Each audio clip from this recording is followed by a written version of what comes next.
Hi, this is Lindsay. Welcome back to my channel. I am doing the junk journal project with me for May, and we're doing the Vintage Ladies fabric cover junk journal. So if you purchase the kit, just grab your kit and pull out the supplies. Here's a cereal box cover pieces. They should be 9 by 6, or maybe a few that are like a 5 by 8, in which case you might have to trim down the papers a little bit. I was working on multiple journals. I don't know if I sent out a couple of the smaller size or not. Anyway, so glue them right onto the fabric. Leave a little bit of a gap so that it folds and closes easily. I'm using Fabrifix glue. I think it is the closest thing to hot glue in a bottle.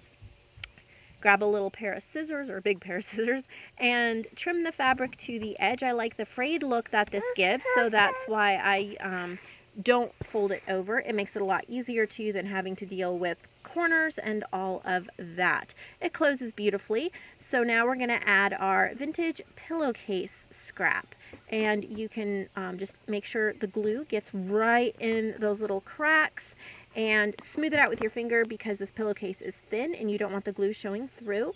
So press it down and then grab like your pair of scissors or something like that and make sure that that fabric is pressed into the glue in the little divots on either side of the spine. That will prevent any bubbling or pulling.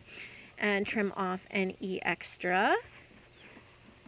That should look really good opening and closing. Just double check that everything is the way it should be before we grab our end papers, and just use a glue stick and tacky glue, not literally tacky glue, but tack glue them down because we're going to be sewing and we don't want it to move. If you don't have a sewing machine, then skip the glue stick part and use double-sided tape, and use double-sided tape or some glue around the edges for the fabric as well, so that it doesn't go anywhere. I stitched all around the edges and up and down both sides of the spine with a light pink thread. It doesn't show up that well in the video, but now I'm picking my cover photo. You have, I think, 4 to choose from in your kit. They are all prints of paintings from Emile Vernon.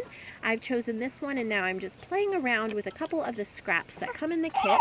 Scraps of lace and trim, and just trying to figure out how I want it to lay, and inking up the edges, sewing around the image, just things that I love to do when I am making my journal cover, using the Fabrifix to glue it on, as well as the lace pieces. And if you are near a hot glue gun, I suggest that, because even though this holds lace very tightly, it still takes about 5 to 10 times longer than hot glue to dry. And as you can see, I'm pressing and pressing and pressing down on it. It would have already been done if I had hot glue. You should have a little resin cameo, and I added that to the front as well. Front is completed. Let's build our signatures. Pull out all our papers. There should be 20 different papers, including coffee dyed, book pages, and scrapbook papers, as well as my kit wisteria and roses that is available in my Etsy shop in both digital and printed versions. So fold each page in half. And then we will build our signatures, including the book pages, and build our signatures. Okay, oh well, first I'm going to ink the edges here. On my kit, instead of trimming that off, I want the full size, and I just like the extra color and the extra texture of inking both sides here of that, so that's what I am doing. The ink is supposed to be a brown ink from Hobby Lobby, but I really think it looks like a forest green. I'm wondering if they put the wrong top on it because it's supposed to be brown. Now I'm going to build my signature.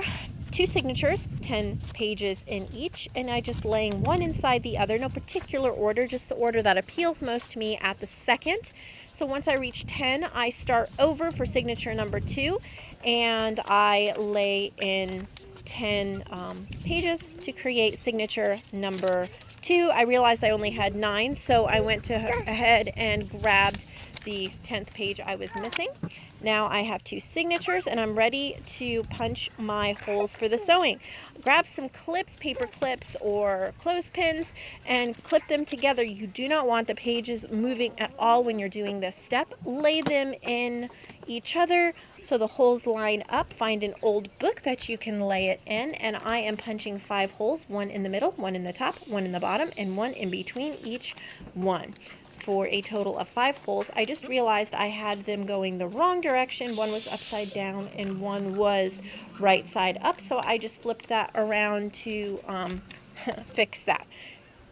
Alright, so now I'm going to just line one of them up there on the spine and punch holes exactly where it'll line up, and then all the way through the cardboard and through the fabric.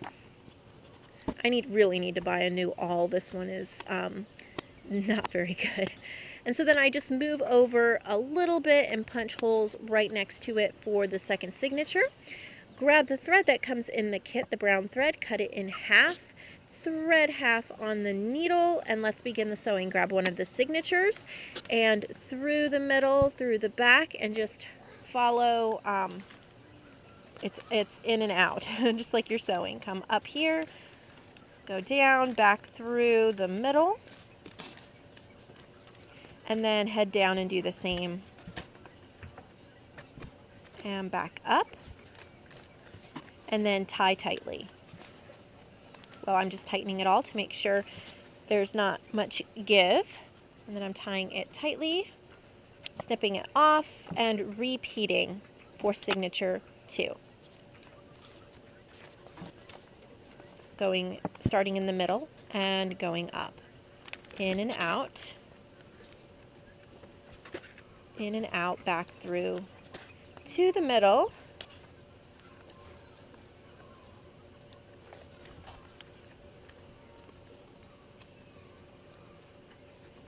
And back to the middle to tie it off. And that's it. Just take off your clips and enjoy. We are going to embellish in the next video. Thank you for watching.